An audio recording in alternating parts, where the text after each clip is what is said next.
É uma reflexão muito importante e precisa ouvir até o final.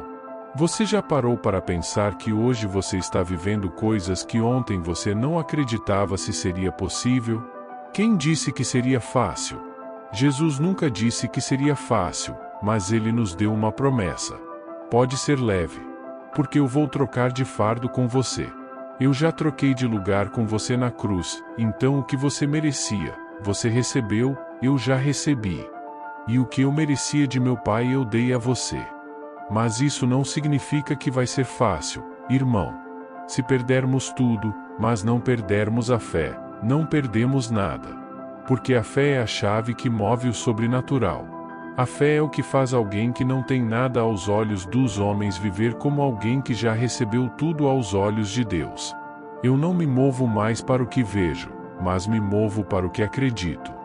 Se você mantiver a fé que Deus colocou em você, nada será impossível para você. Talvez não seja o momento de você acreditar em Deus, que lhe respondeu hoje quando ontem era impossível, e acreditar que amanhã Ele estará presente em sua história e atenderá sua oração. Uma palavra libera um destino, uma palavra ressuscita os mortos. Nossas decisões, elas têm impactos a curto, médio e longo prazo. Porque há reflexos do que fazemos, repito, a curto, médio e longo prazo.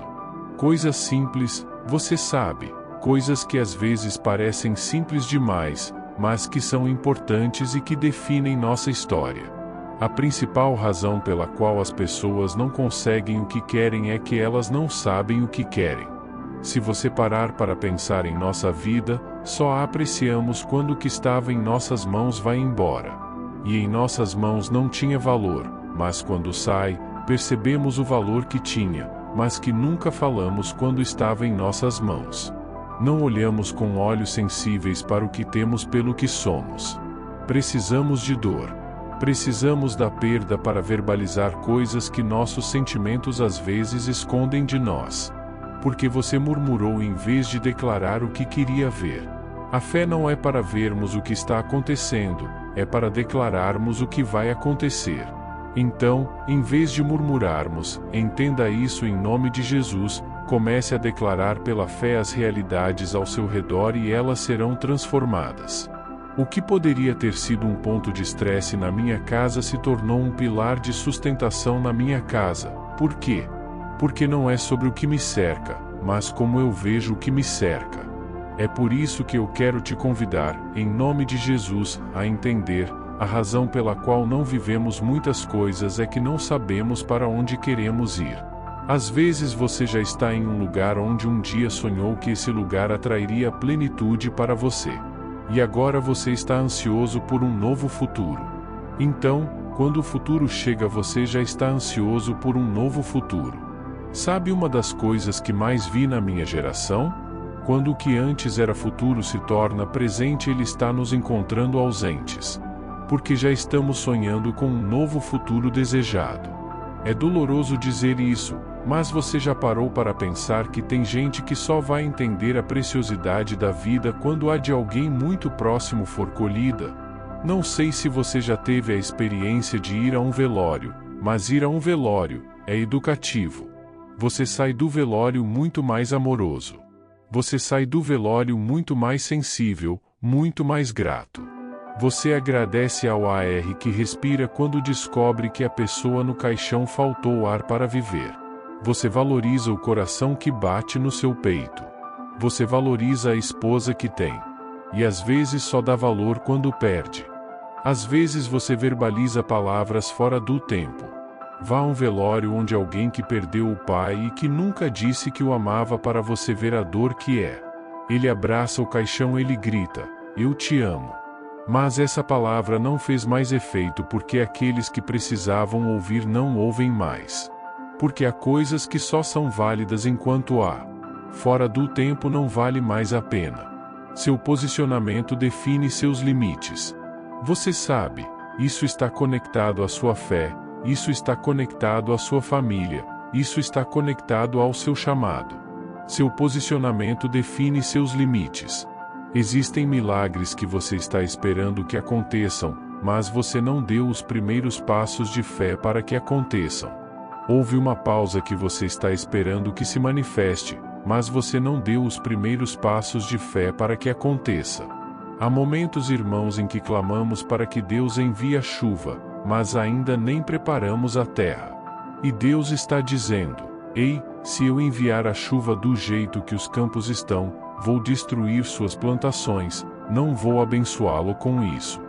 Ei, prepare-se para receber o que eu quero derramar, prepare-se para receber o que eu vou derramar sobre você. Você precisa se posicionar na direção do seu milagre. Não podemos deixar nossa vida chegar a um momento em que as esperanças não existam mais porque o que era para ser com o tempo foi perdido. Perder o valor. Não precisamos disso. Não precisávamos deixar ir para perceber a importância que tinha quando estava perto. Alguém que ainda não é um rei, mas se carrega como tal está preparado para subir ao trono. Quer um exemplo claro?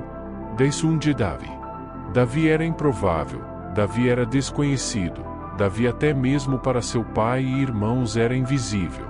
Mas daquele dia em diante, aos olhos de Deus, Davi já estava no trono.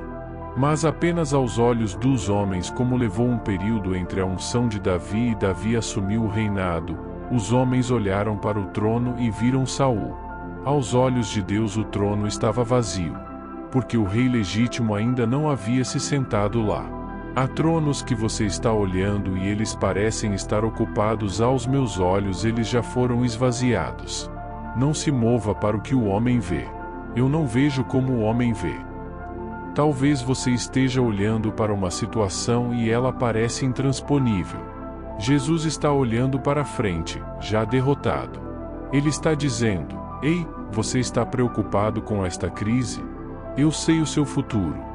Eu sou aquele que entende que o irmão Jesus não está na eternidade, a eternidade está em Jesus. Então ele conhece a eternidade passada para a eternidade futura. É por isso que algumas crises para o céu não fazem sentido. Porque às vezes uma crise financeira nos atinge, mas Jesus já sabe o que está esperando por você na próxima temporada. E Ele está falando conosco esta manhã: ei, você está preocupado com esta crise.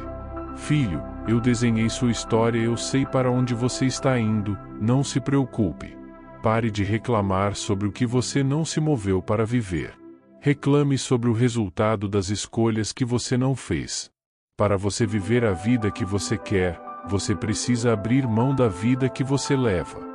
2 Crônicas 7:14 diz: se o meu povo que se chama pelo meu nome se humilhar, e orar, e buscar a minha face dos seus maus caminhos nos céus, eu ouvirei e perdoarei os seus pecados, e sararei a sua terra. Existe uma condicional. Deus está dizendo: olha, se o meu povo que se chama pelo meu nome se humilhar, e clamar, e se arrepender. O que ele está dizendo é isto: se você der os passos da fé, o céu responderá ao que você está se movendo. O Evangelho não é sobre conforto. O Evangelho é sobre propósito. É por isso que a conta muitas vezes não fecha. Irmão, quem disse que seria fácil? Eu quero encorajá-lo a tomar uma posição em direção ao seu destino, em direção ao destino que Deus prometeu para você. Qualquer coisa menos do que isso não será aceitável. O Salmo 126, versículo 5 diz: aqueles que semeiam com lágrimas, com cânticos de alegria cegarão. Aquele que sai chorando enquanto semeia, retornará com cânticos de alegria, trazendo seus feixes. Mas eu não posso fazer por você o que somente você pode fazer. E Ele está falando conosco esta manhã: ei, você está preocupado com esta crise.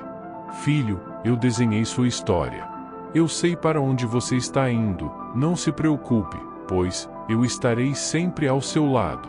Não deixe de seguir, curtir e compartilhar.